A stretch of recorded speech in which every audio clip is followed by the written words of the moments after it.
हर रोज़ बहुत सी चीज़ें इन्वेंट होती है हमारी लाइफ को इजी बनाने के लिए, लेकिन ऐसी बहुत सी चीज़ें जो एक्सीडेंटली इन्वेंट हुई है। तो मैं आपको उनमें से कुछ चीज़ों के बारे में आज बताऊंगा। 1853 में जब जॉर्ज क्रम न्यूयॉर्क में एक रेस्टोरेंट में काम कर रहे थे, तो उनका एक क्लाइंट उन्हें अपने फ्रेंच फ्राइड पोटैटोज़ की प्लेट बार बार वापस भिजवा रहा था, क्योंकि उसे बहुत ज़्यादा जूसी लग रही थी। तो उन्हें इतना गुस्सा आया कि उन्होंने उसे इतना स्लाइस किया और उसमें ज़्यादा नमक डाल के उसे तब तक पकाया जब तक वो बिल्कुल कड़क नहीं हो गया, और उसे भिजवा दिया।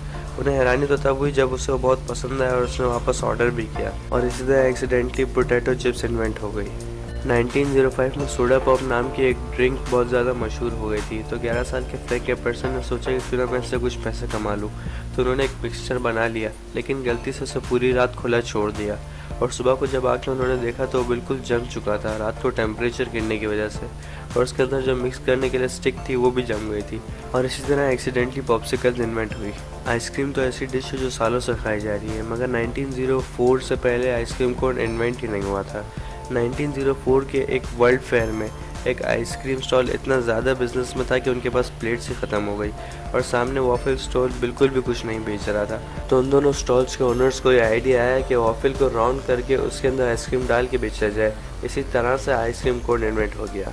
रुथ वेकफील्ड जब कुकीज़ बना रही थी तो उन्हें पता चला कि उनके पास चॉकलेट बहुत कम है। तो उन्होंने इस चीज़ का सब्स्टिट्यूट ये निकाला कि उन्होंने उस चॉकलेट को छोटे छोटे टुकड़े करके उसे आटे में डाल दिया और उसे बेक कर दिया। उन्हें लगा कि चॉकलेट मेल्ट हो जाएगा, मगर वो चॉकलेट मेल्ट नहीं हुआ, बल्कि वो उसी जगह पर जम गया, और इसी तरह से चॉकलेट चिप कुकीज़ इन्वेंट हो गई। चाइना में कुक ने जब चारकोल, सल्फर और सॉल्ट पाउडर को एक साथ मिला दिया, जो 2000 में कॉमन किचन आइटम्स थे, उसे बैम्बू ट्यूब में डालने के बाद वो एक्सप्लोड कर गए, और इसी तरह से फायरवर्क्स इन्वेंट हो गए। हमें इस बात को कोई भी आइडिया नहीं है कि वो कुक ऐसा क्यों कर रहा था, और बहुत से लोग तो ऐसे भी बोलते हैं कि वो कोई एक्सपेरिमेंट करने की कोशिश कर रहा था। अगर आपको ये वीडियो पसंद आई हो तो आप इस वीडियो को लाइक कर सकते हैं, और ऐसी वीडियोस को देखने के लिए जो मैं फ्यूचर में बनाने वाला हूँ, आप जिस चैनल को सब्सक्राइब कर सकते हैं और बेल का आइकन दबा के आपको सारी नोटिफिकेशंस मिल जाएंगी। और हाँ, फाइनली थैंक्स फॉर वॉचिंग।